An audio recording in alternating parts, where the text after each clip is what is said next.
some feedback, but now we just relax our minds. We can sit back. Okay, feel free to sing along. Okay. So, and I'm sure kirtan is not new for all of you. The key is to tap deep into our heart space, feel Krishna's love, and sing with our hearts.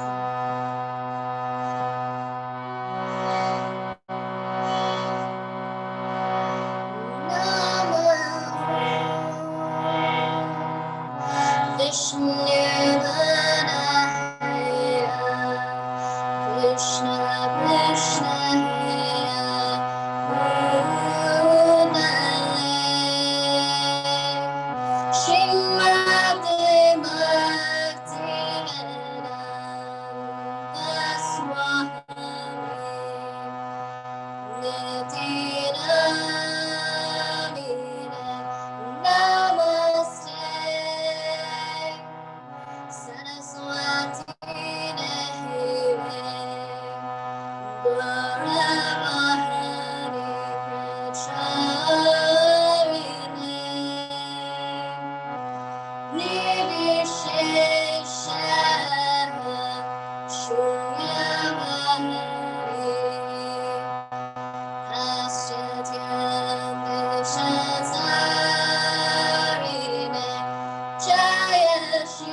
Thank you all so much. And now, if you don't mind, I'm just going to log off and switch quickly back to my laptop.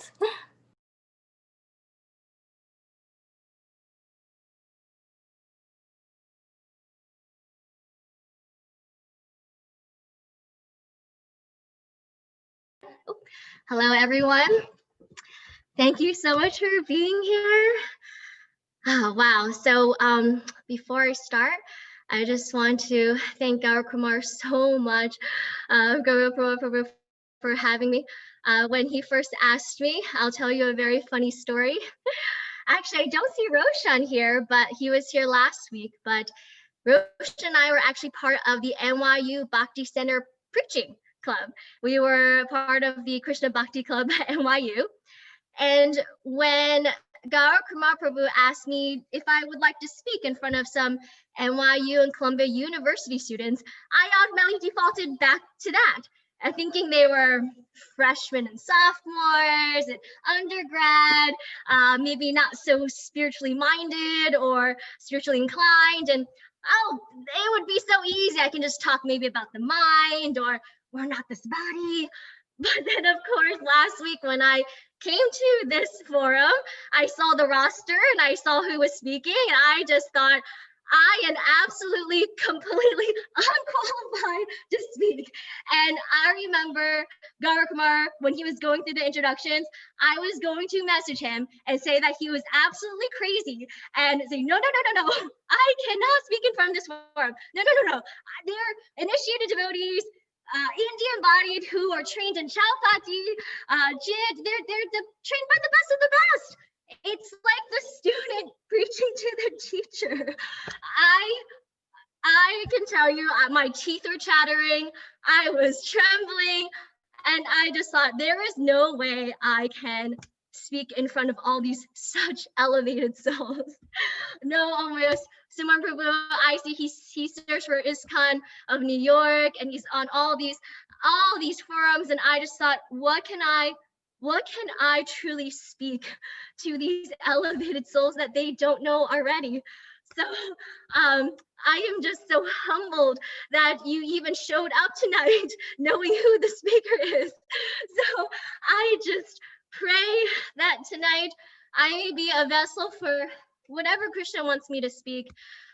Getting emotional because I truly feel I'm so unqualified to speak tonight. So whatever that comes out that may touch your heart, know that it is from my teachers and what I've heard from these elevated souls, and hopefully Paramatma giving some intelligence. And if I speak anything that is offensive or wrong, that is my deepest apologies and my own ignorance. So thank you so much for tolerating me tonight. So seeking all your blessings, the Vaishnavas, that I may speak something that actually touches your heart.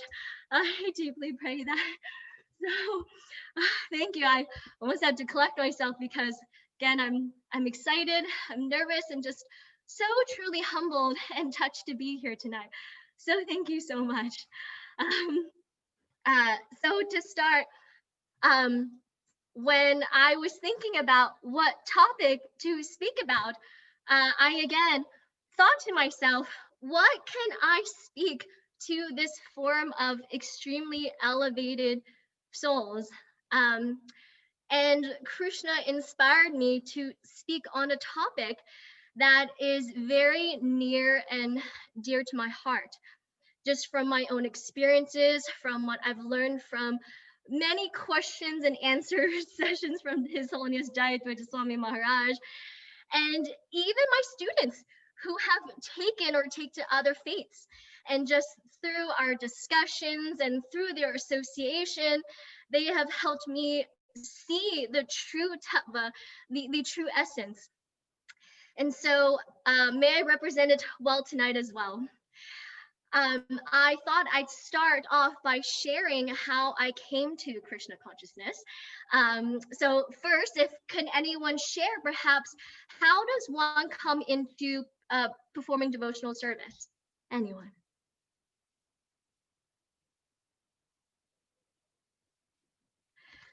So one comes through bhakti, through meeting or having the association, yes, of a devotee. through prayers of a devotee and Krishna's calls of mercy.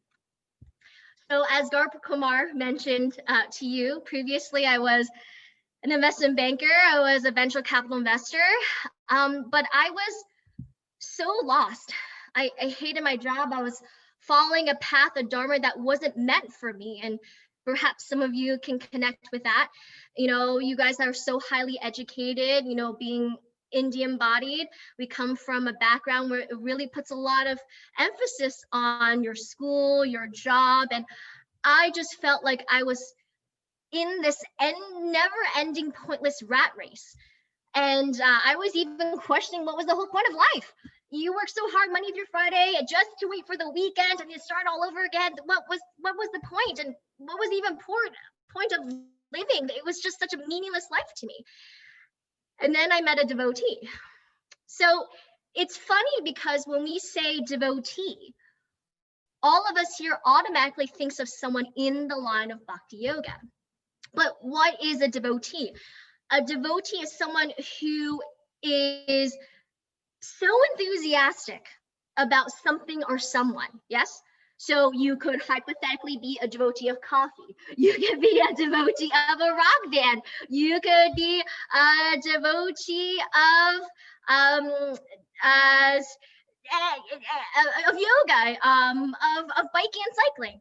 But also typically a devotee is referred to as a strong believer in a particular religion or God. So the Christians say, you're a believer. Are you a believer? But we're technically believers as well. That's just the vernacular that we use to talk about someone following, say, in our particular path. But this devotee was a devotee of Jesus Christ. And in my association with her, not once did she ever tell me to take to Christianity. And not once did she ever tell me to go to church. And not once did she tell me that Jesus was the only way.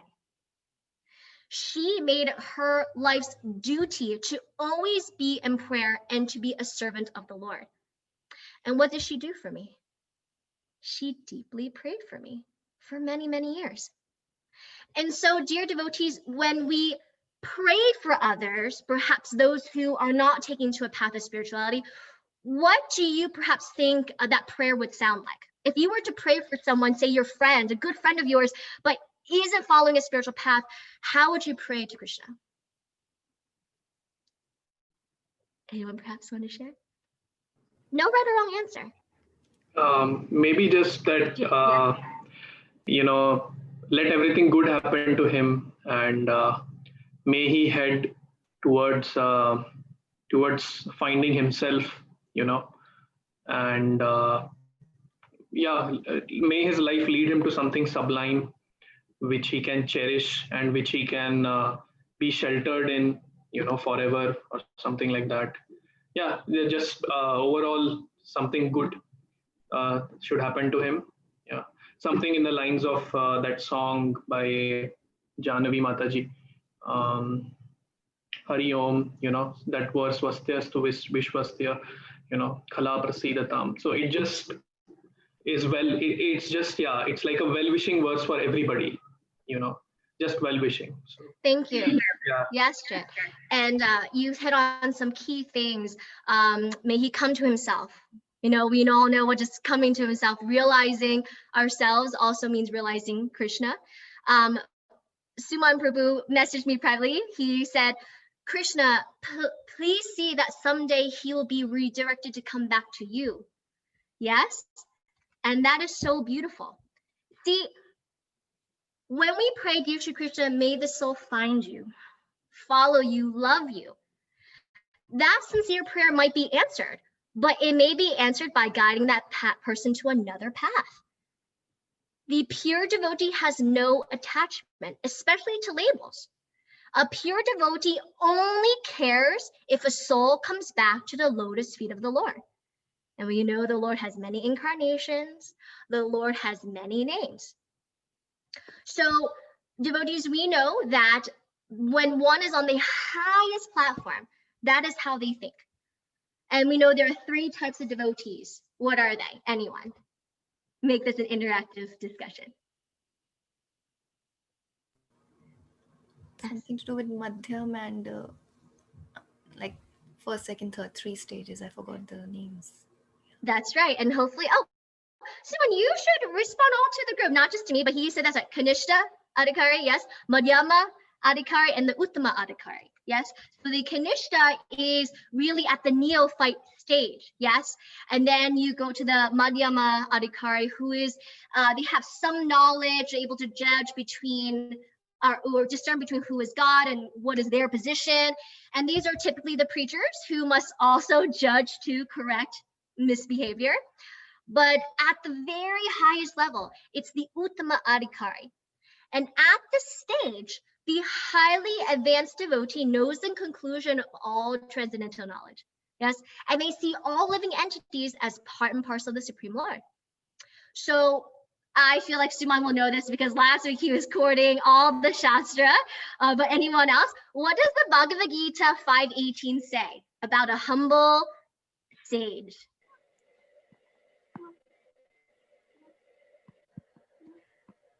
All right, so the humble sage, by virtue of true knowledge, sees with equal vision a learned and gentle Brahmana, a cow, an elephant, a dog, and a dog eater. Yes, so they see all of them equally as eternal souls, part and parcels of Krishna. They know that this material is just an outer covering, but the soul is part and parcel of Krishna, and we're all servants of the Lord. So when it comes to religion, my dear devotees, these are all just labels. There is just one Sanatana Dharma that all living beings have, and it's to remember Krishna, to love Krishna, surrender unto him and become his devotee. Yes. So as Jesus Christ said, love the Lord your God with all your heart, with all your mind, with all your soul. Yes. Is that not the ultimate goal right there? It's so powerful and it's true. So it resonates with the soul. It resonates with the heart. And what is the final conclusion of the Bhagavad Gita? 18.66, it says, abandon all varieties of religion and just surrender unto me. Yes? So there is only one path, my dear devotees, and that path is loving God and walking towards God. So let's just zoom out, and at a 30,000-foot view, we are just all souls in this material world who are lost, who have forgotten our relationship with the Lord. And we must awaken it and walk towards him. Yes? So I'll share a story. I was going to see if Roshan remembered her, but there was a student from the NYU Krishna Bhakti Club, and her name was Maria. She loved our cooking classes. She came to our Bhakti Center NYU retreats. Of course, we would speak the philosophy and have kirtan, and we'd chant the holy name. And she was so into it. She really brought her heart into it. Later on, she subsequently also invited me, as you all know, I'm a yoga teacher, to come teach once a month at Brittany Hall. I know some of you attend or have attended NYU. So Brittany Hall is a dorm for the undergrad students. I think mainly undergrad, but she was a resident RA. And one time when we were just waiting for the students to come to yoga class, she and I were chatting. And she told me she was looking to convert to Judaism. She was born Catholic, but she felt this deep draw to Judaism. Now, how incredibly bigoted would it be of me to think, oh, wow, what a sad soul. She had conjured the holy name. We gave her the highest path, the highest knowledge, and she's taken to Judaism? I mean, what low sectarian way of thinking that is, yes? But our ego, the false ego wants to make distinction. The false ego wants to say and think that we're higher. That is the ego. That is Maya. So devotees, when we chant the Maha Mantra, it's a prayer, yes? And what is that prayer? Dear Shri Krishna, please engage me in your devotional service. And what is a devotional service? Shravanam, Kirtanam, Vishnu Smaranam, Padasevanam, Archanam, hearing, chanting, remembering, serving, and so on and so forth. But these processes of devotional service are also present in other paths. They're hearing about they're hearing the Bible, they're hearing the Quran, they're listening to sermons, they're having what they call Bible study groups, perhaps just like what all of us are doing tonight. They hear talks by imams, they take shelter in pastors and reverends, and they're chanting the glories of the holy name. I don't know about all of you, but if you had ever attended church, their singing is quite glorious, and they're just offering respects and glories to the Lord. And in every tradition, you see that they also are chanting the holy name. The Catholics have their rosaries. Yes, they're chanting. The Muslims have their prayer beads. They're chanting the 99 names of Allah. And we have our Japamala beads. We are all praying to the Lord and chanting his holy name. There is no difference. The Nectar of Instruction, text 8, says, the essence of all advice is that one should utilize one's full time, 24 hours a day, in nicely chanting and remembering the Lord's divine name, transcendental form, qualities, and pastimes. Yes. So devotees of various paths are remembering the Lord's name. And we said the Lord has many names: Allah, Jehovah, Krishna, Ram, Yahweh, Ishvara, Paramatma, Gopal. We are lucky that our scripture has a description of the Lord's form so we can remember his form. But his qualities, yes, he's merciful, he's all compassionate, omnipotent, omnipresent. We're not the only ones who say these qualities about God. Yes, the other traditions also say the same things, the same qualities. They're describing the same conscious being. And his pastimes, my dear devotees, Krishna has his leelas. We relish in his leelas with his devotees. But Krishna also has leelas with his devotees in the other paths. We had the 10 plagues in Egypt when King Ramses was holding the Israelites as slaves, yes? So he's turning the water into blood, the locusts, the frogs, the darkness. He even empowered Moses to be able to part the Red Sea. You had Hanukkah, this special celebration for those following Judaism, that where the light burned for 8 days when it only had enough oil to burn for one night. Such a miracle. You have Noah's Ark, and of course all of Jesus' miracles that came from God and Krishna himself. So the other faiths also have ways to remember Krishna 24 hours a day through similar processes. Yes?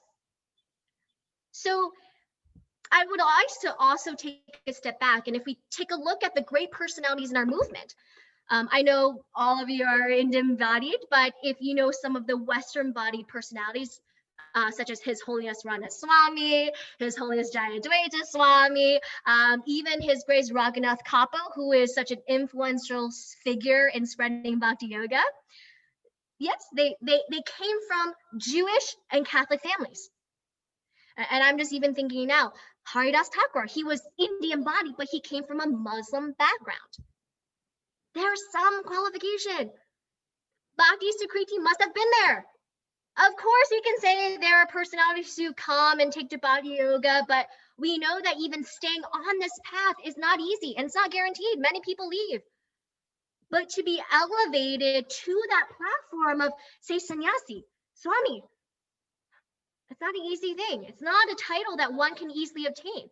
It means no sex desire. That's absolute complete control of the mind and senses. And if you read the books by His Holiness Ranaswami and His Holiness Jayadvaita Swami, all of them were utterly detached and disgusted by this material world. And I don't know about you, but I was fully engrossed in the material world until I started working. But I was fully in Maya. I never had that calling when I was young that there was something more and what was the whole point of all of this. I didn't have that. So they were always searching for something more and something higher. So they are great souls. They have built such great bhakti sukriti. That means they, and those who don't know, sukriti is pious credits, but pious credits typically mean from a karma perspective, it's material. But bhakti sukriti means devotional service. So they must have performed devotional service in their past lives. But yet they took birth in these Abrahamic religions, religious families. So how can we not say the Abrahamic paths are bona fide paths?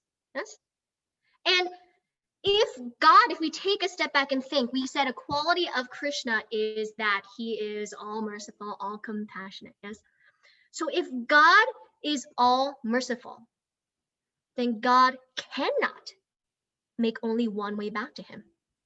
He's going to try in every way to attract us back. Yes. Why Krishna comes down as himself, why he sends his representatives.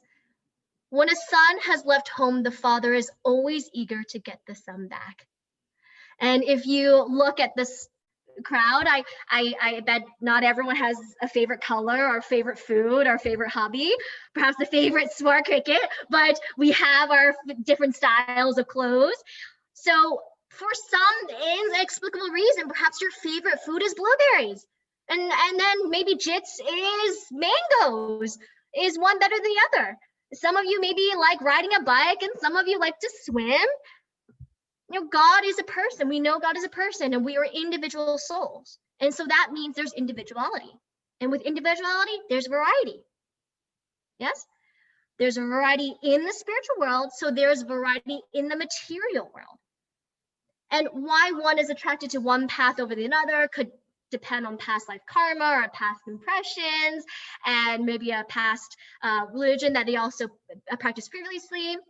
But in essence, it's one's own preference on how they would like to practice. And so an Uttama Adhikari will have realized all of this. They are pure devotees. There are pure devotees in every single faith. How could we be so thick-headed to think that they're only pure devotees in our path? You know, we even look at great personalities like Mother Teresa, all the saints, the Pope, Moses, Prophet Muhammad. They are all extremely elevated personalities. They have love of God.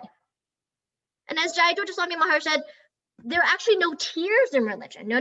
There are no tears. Many times you like to quantify myself in the past. It's, wait, am I following the highest? Is Bhakti the highest? Then it's Christianity, then it's Islam. Like at least my mind is very analytical and I like to put things in boxes and I like to have a concrete answer. But there's not tears in religion. There's actually tears in consciousness. So at the highest level, you have the devotees. Then you have the impersonalists, then you have the materialists, and then so on and so forth, then down to the animals. So even within the devotees, that captures all devotees. Yes.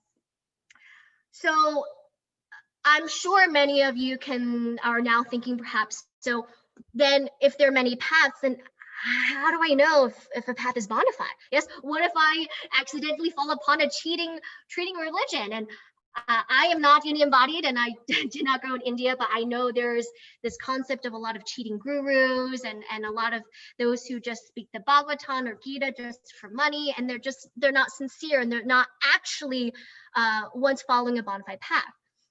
So I contemplated this myself. And so there are two main characteristics that make a path bona fide. The very first one is that it must absolutely 100% must focus on developing your love of God. That is the end goal of all true religions, yes? Even when if there's some religions saying that there is zero, that the goal is zero and that there is no God, that is not a bona fide path. That's atheism. We can appreciate, yes, the austerity, the intense self-control, where you will see change and benefits.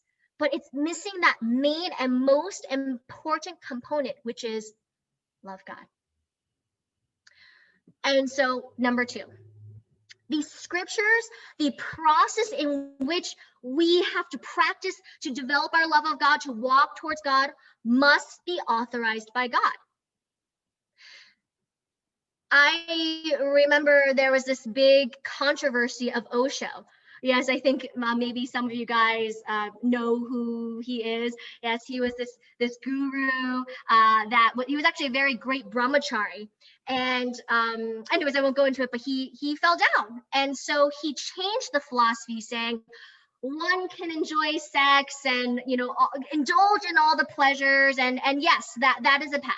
That is a cheating path. There is God did not authorize that. That is not, we do not just relish in all sense gratification to realize God. No. And so it must be authorized by God. Krishna revealed the Vedic literature to Brahma, yes, who passed it down. And then God, through the burning bush, revealed the 10 commandments to Moses. Jesus Christ was a Shakti Vaishya avatar. That's an empowered being to spread godliness to this degraded world. And he was an authorized representative, spreading the word and truth and rules of God.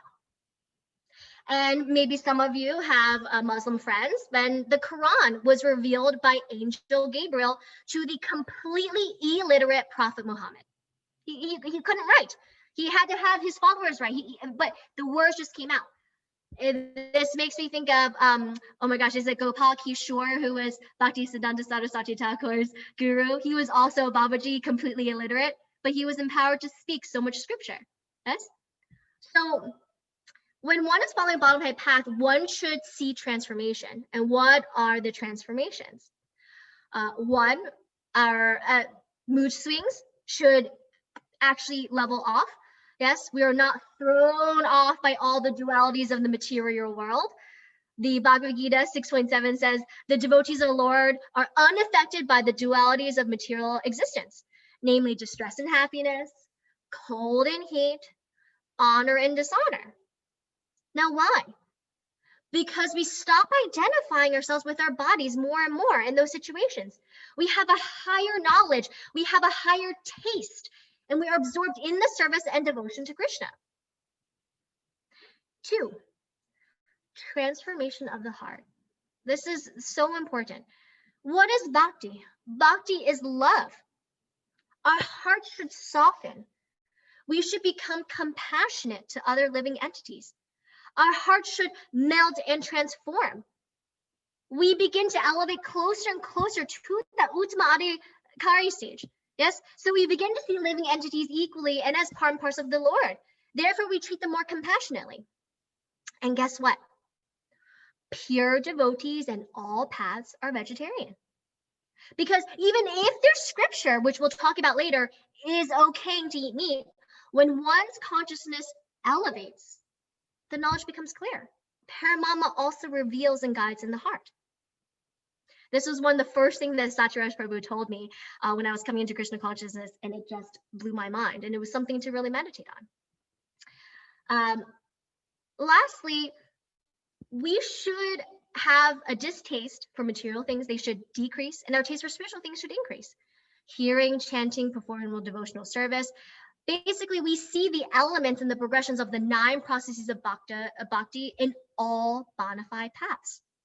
What we call them is all basically semantics and packaging.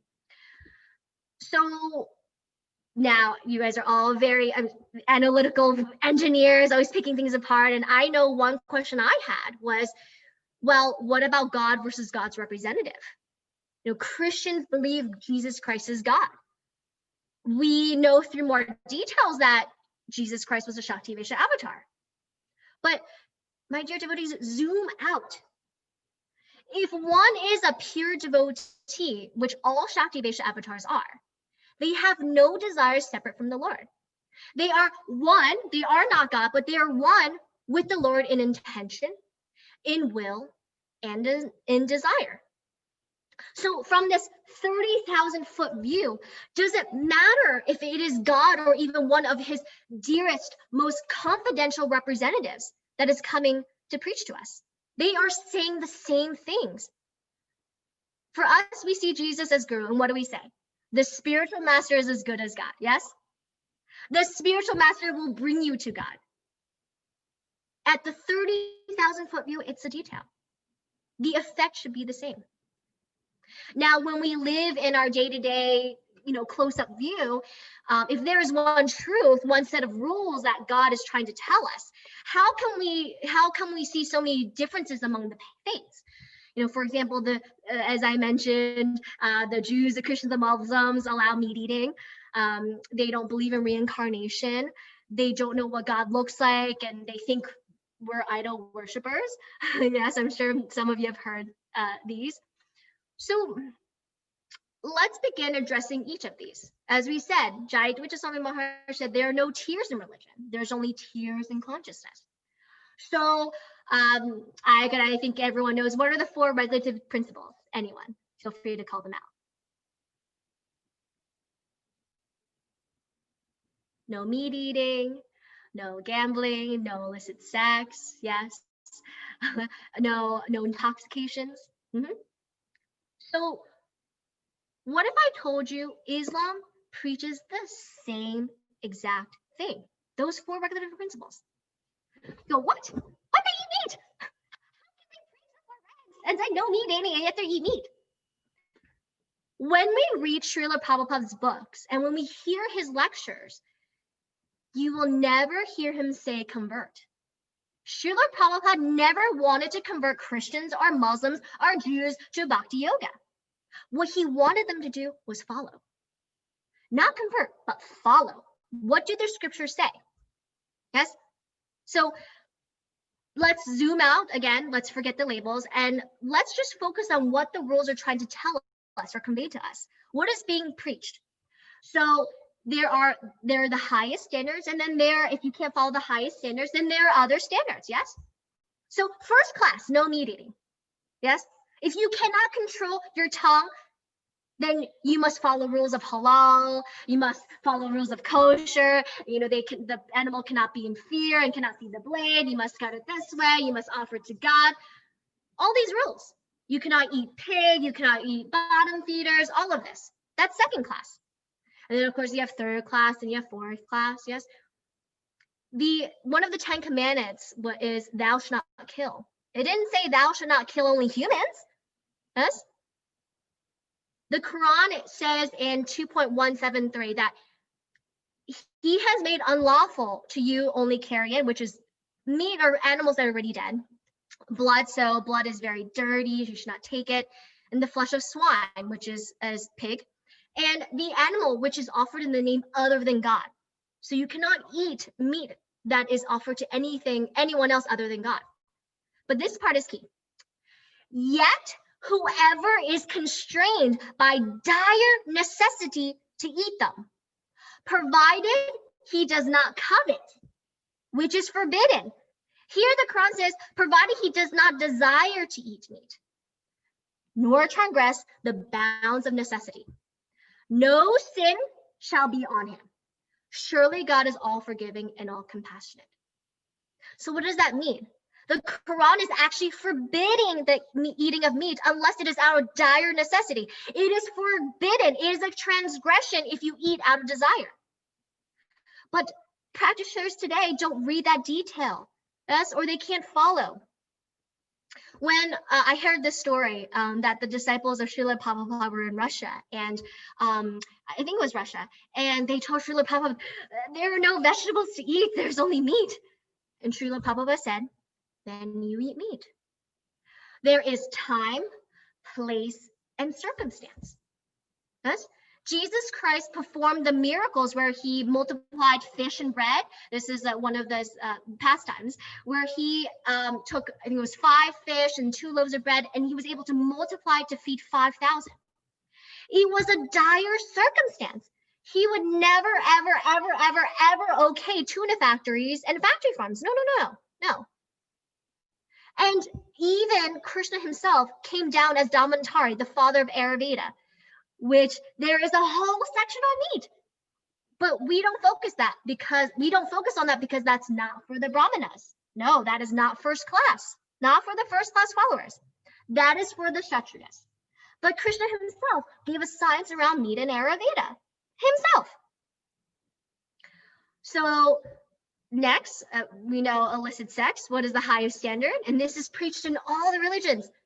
Only sex with a marriage to procreate children. Islam says the same thing. That is the highest standard. And then if you cannot, then it's sex within marriage with your husband or wife. Third is engagement, boyfriend, and so on and so on. Gambling, the highest classes, gambling, no gambling in idle sports. I just learned this. Jai Swami Maharaj has a really, really wonderful lecture on Thursdays. I recommend all of you to join. Can share the link with Gaur Kumar if anyone is interested. And he's right now going through the 4 regs. And I just found out that no gambling also includes no idle sports. Did anyone know that?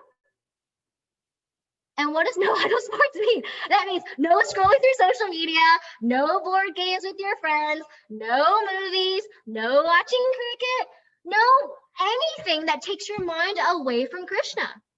The highest standard is always engaging in devotional service and remembering the Lord, chanting his names, his glories 24 hours a day, just like Nectar instructed, and like Hari does talk work. It would be quite an odd sighting to see His Holiness Radha Swami or your Guru Maharajas sitting down and watching a Monday movie and playing board games with other sannyasis or disciples, yes? But for us, there are gradations. So if we cannot follow that, then it's okay. Maybe it's with devotees, maybe it's limited to once a month. So there are different standards. And then finally, intoxicants. Again, I am, we all know no drugs, no alcohol, but I am Western-born, Western-bodied. And when I came to even Bhakti Center, they told us chocolate was okay. So I was a fervent eater of chocolate. Bhakti Center also gave cookies with chocolate chips, which I fully relished. But actually, Srila Prabhupada said that's an intoxicant. That's an intoxicant. I know all of the Indian body devotees follow that, and so I'm not as elevated as all of you. But learning that, yes, so there's the first class, and then if not first class, there's second class, and there's third class. And so, and of course, devotees, I apologize, I'm not here to condemn anyone. And again, I was just accidentally yesterday ordered a chocolate ice cream sandwich from Whole Foods. I eat out and I say no onions and garlic, but who knows if that's true. So remember, bhakti is actually separate from the 4 regulative principles. And I'm not saying that we should not follow the 4 regulative principles. We should, but they're not actually the highest. The 4 regs make a life conducive to bhakti, but they are not bhakti. Yes? If you remember the prostitutes of Dwarka, their occupation was illicit sex, but they had love of God. Yes? So again, I also, just because I hammered home some of this and even myself, it's accepting where we are and perhaps where we want to go. And we should not try to sin on knowingly, just on the count that we know that the holy name can wash away our sins. That's also nam aparad. So staying at the 30,000 foot view, there are truths and there are laws of God, but how they are delivered, how they are packaged, when they are spoken, may vary within faiths, but they are all preaching the same thing. Our Vedic literature, we find the 4 regs, yes, in the Srimad Bhagavatam, Canto 1, with Kali speaking to Maharaj Pariksha asking for shelter. But our Vedic literature has been around since time immemorial, so it's preaching to all the yugas. The Abrahamic religions, though, started in Kali Yuga. Moses, Jesus, Muhammad, they all lived during Kali Yuga. So they knew who they were preaching to. We're all so degraded in this age. Most cannot follow the first class highest standards, so they make it approachable. They give us other subsequent standards for us to practice sincerely. Yes? So let me think of what I was trying to say. Oh, yes. I know I'm coming up to the end, but I had other things I wanted to touch upon. For example, what are some of the major differences between bhakti, for example, and other religions? I can touch upon it quickly, but I'm sure some of you will think reincarnation. The Abrahamic religions believe there's just one life and there's a hell and heaven, and we understand through our scripture that is a little more detailed that there is reincarnation. But again, I'm asking you to zoom out. At the 30,000 foot view, it's just a detail. Does it matter what you were in your past life? And should you be in anxiety and just start planning for your next life, your future life? As in, should you forget your lifetime now? No. This lifetime that we're living and breathing now is the most important. Perfect your life now. Actually, the Abrahamic religions emphasized and drove this point home. Drove this point home. Focus on now. Surrender now. And if the Christians and Muslims are thinking of God at the time of death, what do we say? Yes, we attain what our minds are last meditating on at the time of death. We are all preparing for that final test, that final examination. So if they can think of God at the time of death, and we are thinking of some mundane things, do they not pass the test? Yes. Next, just on this point, hell being an eternal place. We know that it is not a permanent place, but Ranaswamy says that one's stay there could be for a very, very, very long time. So it can feel like forever. Nitya Buddha, the eternally bound. It's not actually eternal. It could just feel like eternality. A very, very, very long time. You and I have lived millions and millions and millions of lives to even take human form. And not only that, to be God conscious. How many trillions, how many yugas, how many kalpas have we lived through? Yes. And so one stay in hell could feel like forever. But on this note, I heard this from a Christian friend and it really resonated with me. Hell does not have to be a physical place. Hell is already in the mind of those who have forgotten Krishna, yes? All the stress, all the anxiety, the depression, thinking we're the doers. People who are in complete ignorance are in complete hell. Hell does not have to be a physical place, no. And then, of course, form, no form. Yes, there's always, so we know God has three aspects, yes, three levels of realization, Brahman, Paramatma, Bhagavan. And we are lucky that our scriptures have description of Bhagavan, yes? So when we worship the deities, the Muslims and the Christians and the Jews think it's idol worship, but it's not. We have a description of what God looks like. It's deity worship, it's not idol worship. But they don't know this. Why? Because they haven't read our literature. It's a complete misunderstanding. Moses saw God's back. Back means person. There are also descriptions in the Quran that suggest that God is a person. It says that you will meet God when you reach heaven. Christians also believe that you will meet God when you reach heaven. God has a form. We have a form.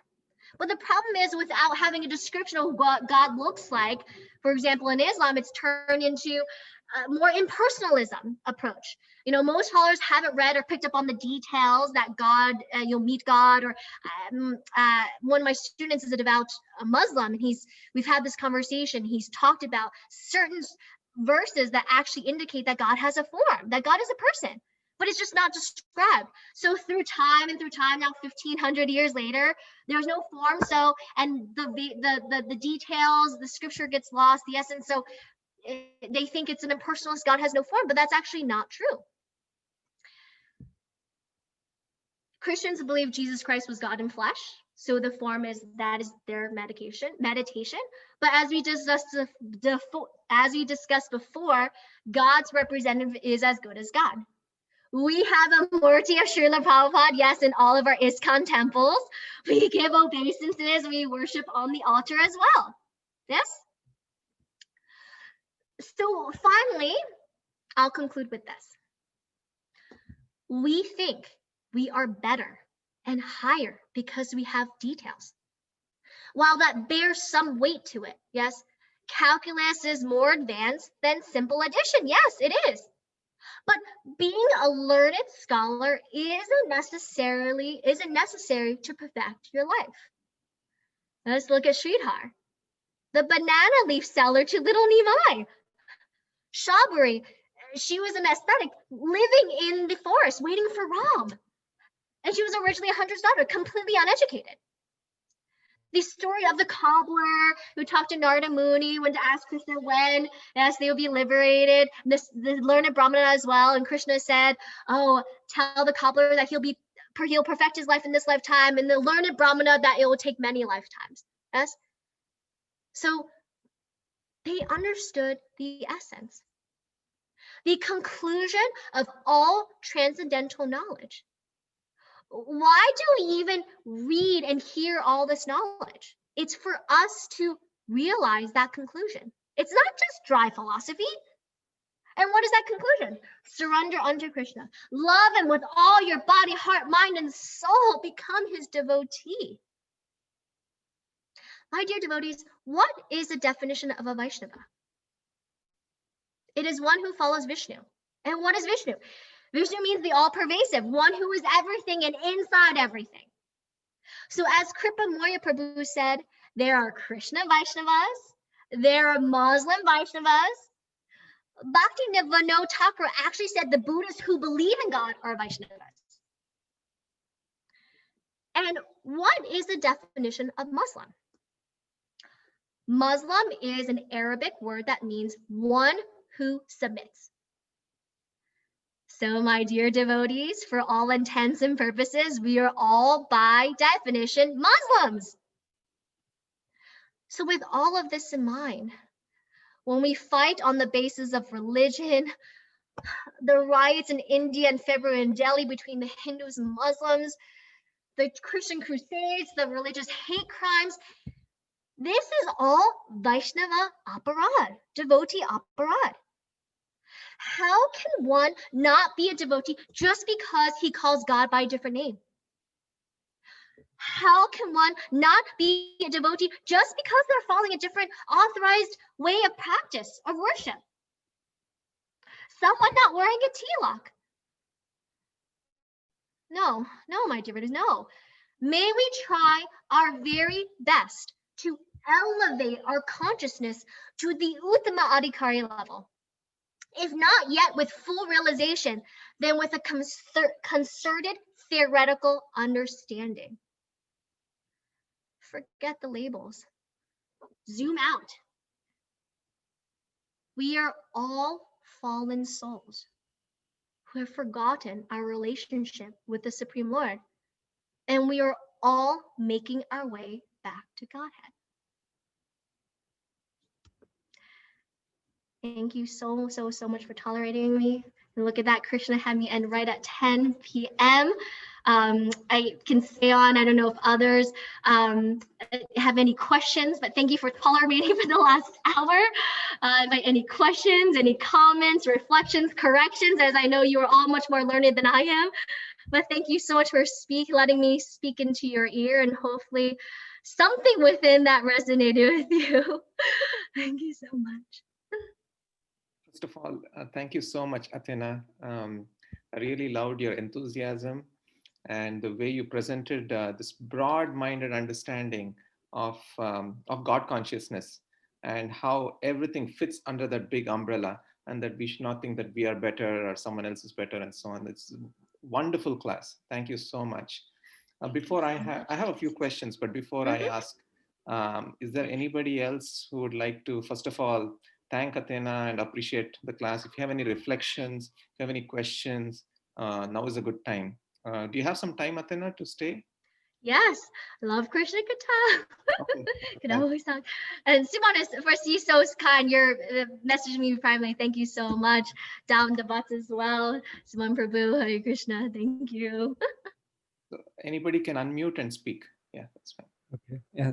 Thank you so much, Athena. Like, it was like very enlightening, like the way you presented, like it was like simply awesome class.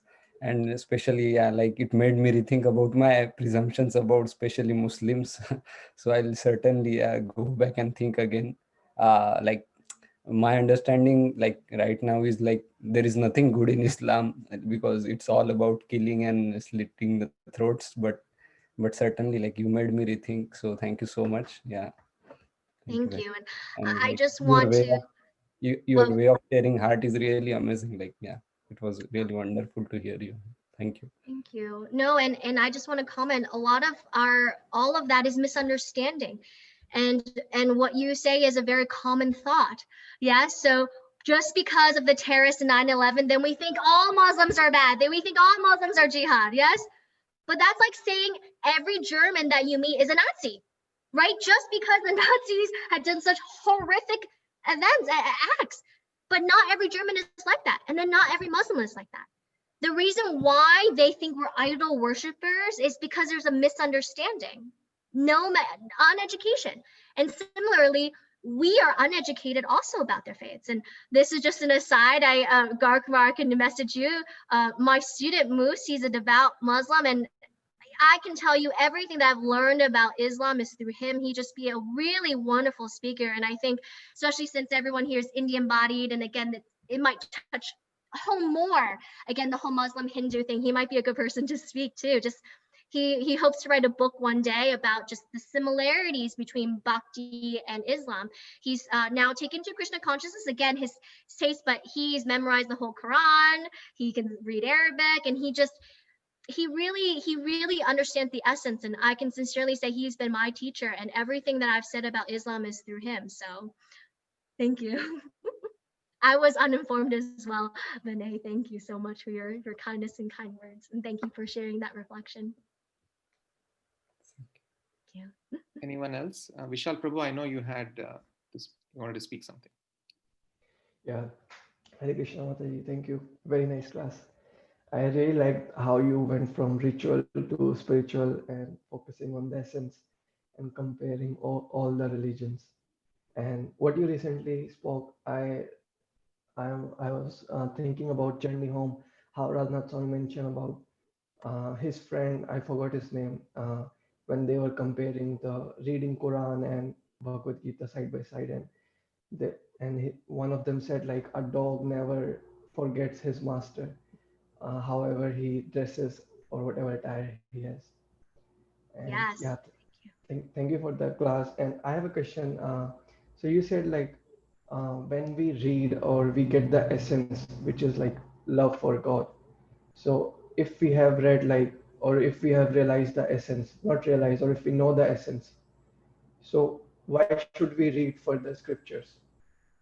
So if we have read like Bhagavad Gita and we have we know that okay, surrender to Krishna as it is in the last chapter, or love for God.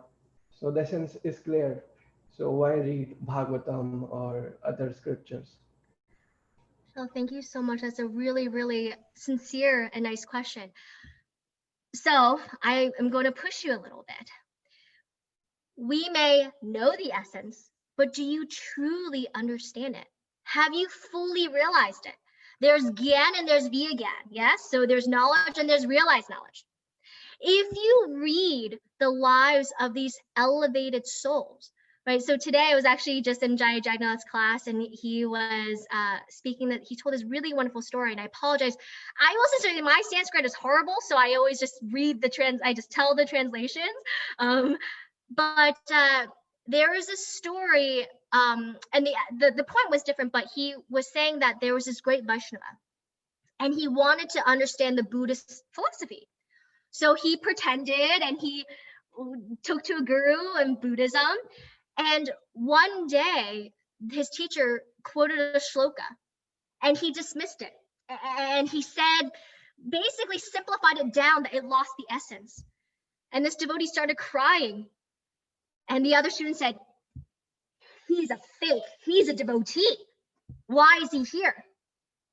So the students took him up to the roof and said, if your God is real, then he will save you if we push you off the roof. And he said, yes, if my God is real, he will save me. And they pushed him off the top of a building. And when they came down, he was just chatting. I'll complete the story. He broke a finger.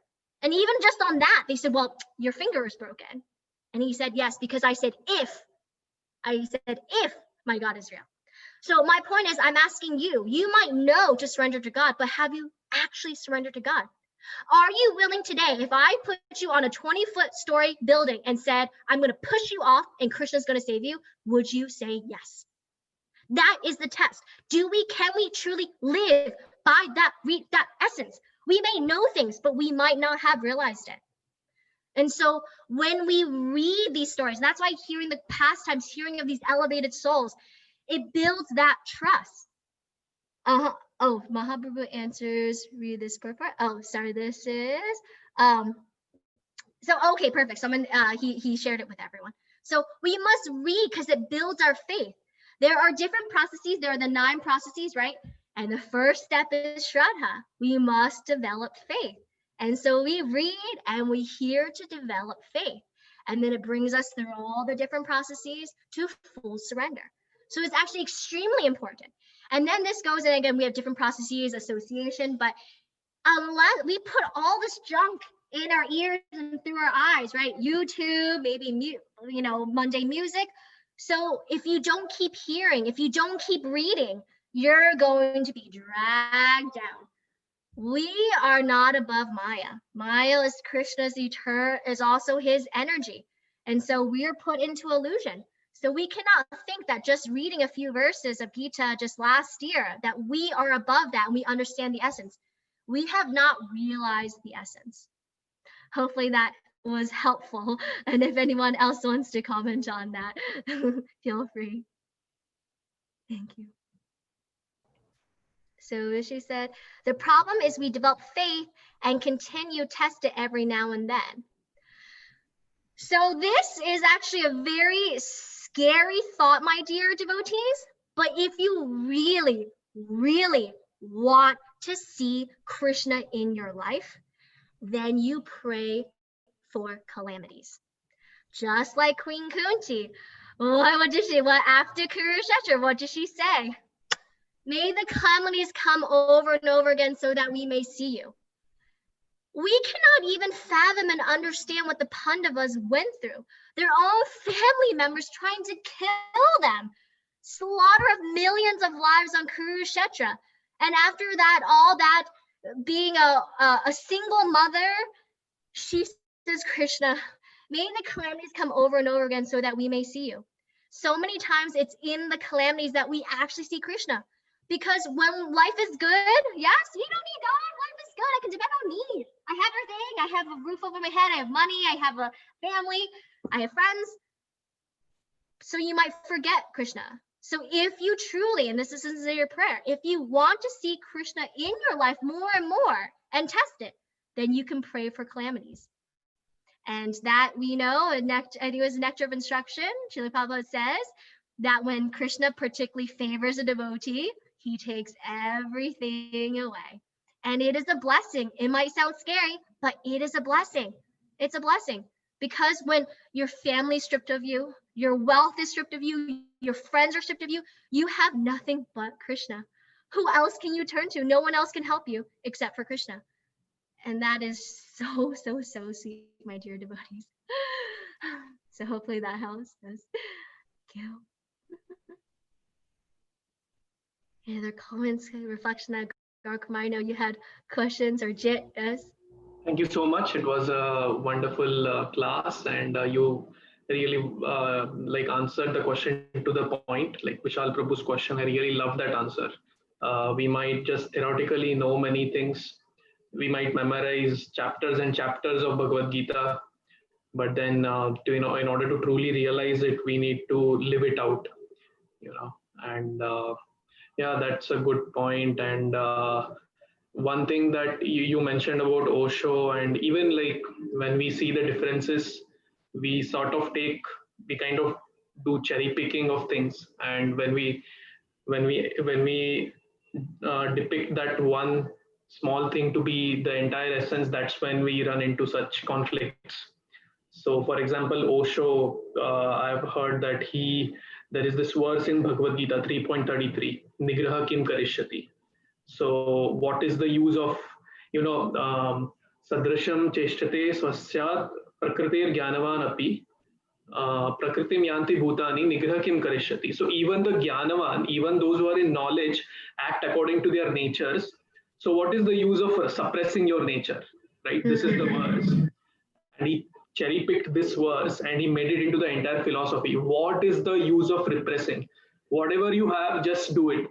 But then the folly is that if you see the immediate next verse that follows this verse in Bhagavad Gita, it talks about not being too attached or not being too averse to anything, right?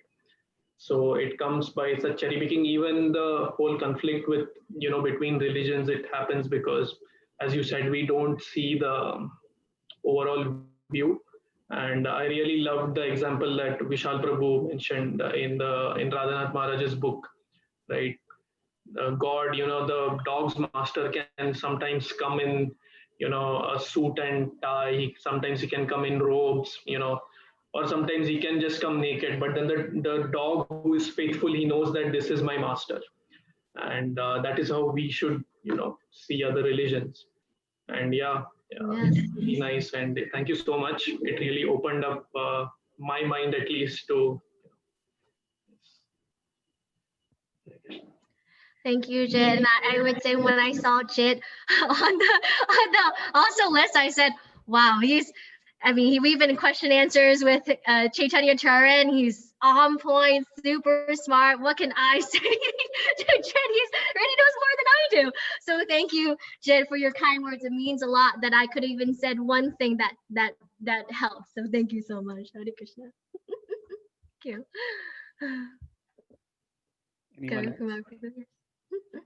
Anyone else has any questions or comments or reflections?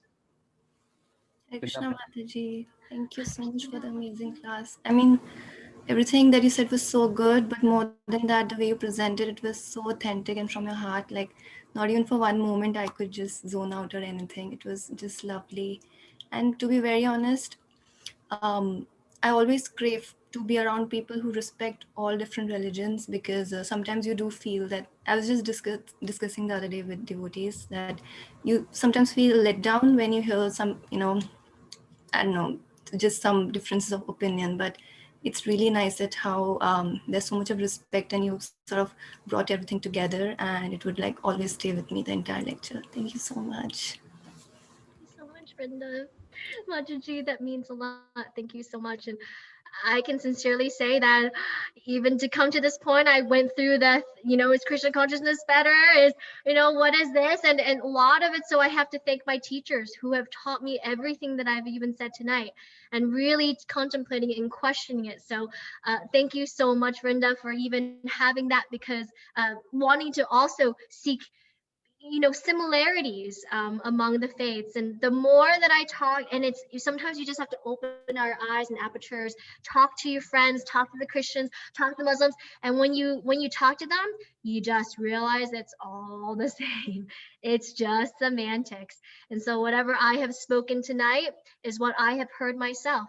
And it really, when truth is spoken, yes, it touches the heart. The mind wants to go, no, no, no, no, no, no, labels, but it touches the heart. So when truth is heard, how can we not think that person is loving God? How can we not think that person is a devotee just because it has a different name or label? So it's really eye-opening, and it's so I'm grateful for all my wonderful teachers. Thank you for sharing that, Brenda, and thank you so much for your encouraging words. Thank you so much. Anyone else? Hare Krishna Mataji. It was a wonderful class. I really loved it. Also, I really liked your point about when you talked about Muslims, right? I actually did not know the meaning of Muslim. So I thought, one who submits. So, I can actually go to a fellow Muslim and say, I'm a Muslim, tum salam alaikum. So it works. Thank you very much, Fantastic. Mataji. It was a great class. Thank you. Yep. Hare Krishna. Thank you so Hare much. Krishna. Yep. Jai. Thank you.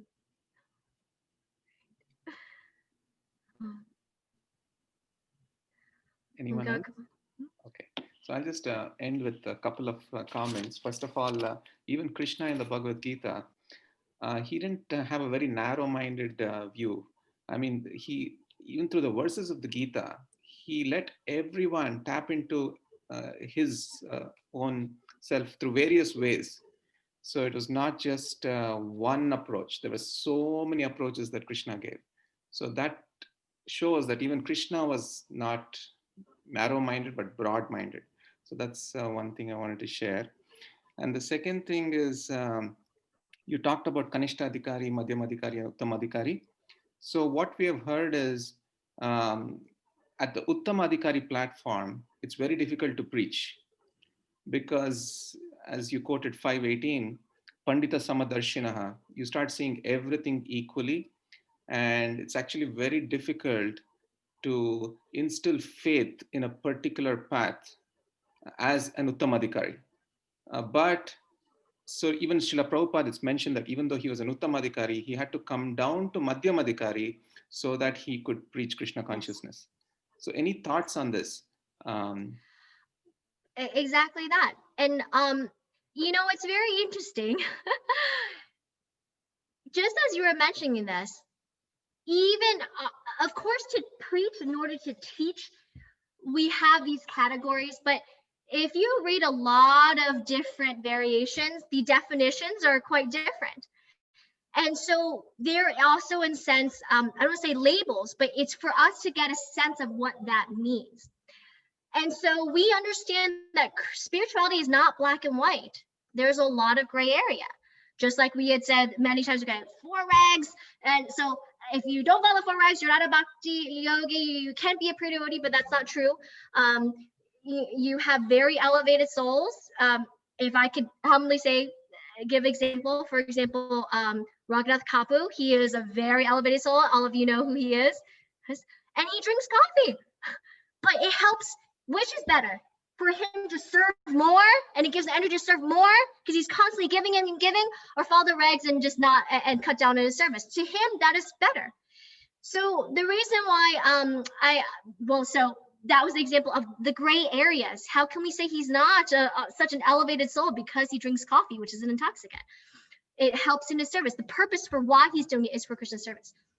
So the Uttama Adhikari, yes, you heard that Srila Prabhupada was on, but he had to come down to the second level in order to preach. And that is why it is not to judge.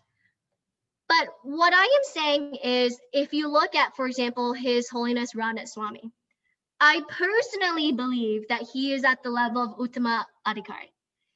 And he is a preacher.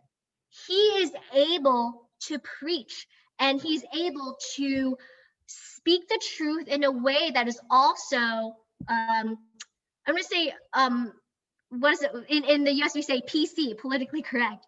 Now, he also has his, for example, Garanga Prabhu, others who may be on day-to-day picking. But I've heard many lectures who also define, if you look at, so the neophyte, the Kanishta is just starting, doesn't know any Shastra. The Madhya is the one who stays at the organization level, right? It's saying, we are ISKCON, and I go just stay at ISKCON. But then the Uttama is even above that. And then there's examples of how each of them preach. So the Uttama Madhikari, yes, we read, it's hard to preach, but we see the Uttama Madhikari is also preaching. But how they preach is perhaps different. Maybe they're not exact mentors of the neophytes. Yes, they have other gurus or other people helping with that. But one lecture I heard was that the Uttama Madhikari, they're preaching, but they are actually giving the knowledge to the management level, the Madhya Adhikaris, to further execute the day-to-day. So they are ancestors preachers as well, but perhaps who they're preaching to, how they're preaching might be different. And then ultimately, there's gray areas. You think Srila Prabhupada, who just came to Madhya Adhikari by label, is not still a Uttama Adhikari? He still is. It's all in consciousness, but he had a duty to fulfill. And so one can straddle and go, his consciousness was always Krishna. He's at that level. His consciousness was there, but how he preached the tattva was at the Madhya. But you can straddle both. It's from my own personal understanding and the way I can even see examples in our lives. Perfect. Thank you so much. That cleared a couple of doubts that I had. So please correct me if I'm summarizing this properly. So as a Kanishta Adhikari, my goal should be Uttamadhikari, right? With that vision, a theoretical understanding, I slowly make progress towards being a Madhyamadhikari. And then even as a Madhyamadhikari, I should not get stuck that this is my goal, because then you'll start thinking about organization, institution, religion, and so on. But your goal is still that love is higher than rules and love is higher than religion, love is beyond everything. Is that a correct understanding? Yes. We should always be shooting for the highest. Wherever we are, we accept where we are, but we know that ultimate goal. Yes, we want to become pure devotees. We should want to become pure devotees. Pure devotees are at the Uttamada.